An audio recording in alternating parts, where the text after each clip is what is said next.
There's been so many peaceful riots that have gone unnoticed that people haven't paid attention to all the innocent Black people that have been killed. I'm not sticking up for the ones that are guilty in any way, but it just seems that far too often the cops are either not arrested or when they are arrested, they're not convicted.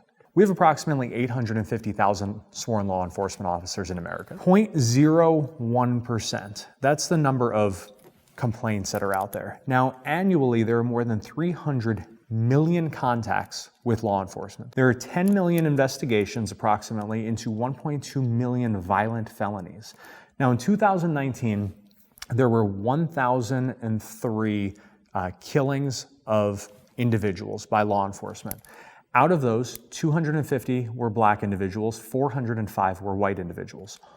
In every one of those cases, except for 55 of them, people were armed. So 55 unarmed cases. In those unarmed cases, 25 were white, 14 were Black. In 3/4 of them, non-lethal use of force was applied first. So now we're getting into very, very, very minute numbers. We are getting into under 10 nationally out of 300 million contacts with law enforcement. And in those cases, the majority of them were white.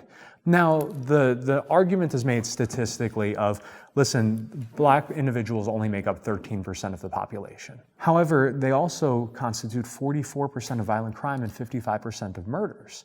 Now, I'm not saying that they are doing that because they are Black. These are simply the FBI statistics on it.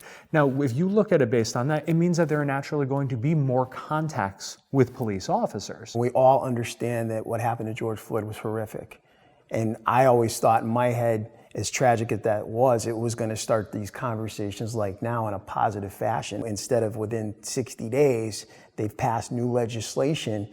No one ever talked to a chief of police. No one ever talked to a police officer and said, what are your views about what you do? Because I believe that the people within the organization mixed in with the state and the public would make positive changes. And these punitive changes to some look really good, but they're polarizing good police officers to say that they're getting rid of the bad ones. But what are you doing for the good ones? That becomes the issue that I'm concerned with, where we might have mass retirements and resignations because the good cops are fearful that if I do anything wrong, that's an honest mistake that maybe has nothing to do with race or anything, I might get 3 days from my police agency, but the Civilian Review Board might say, fire him.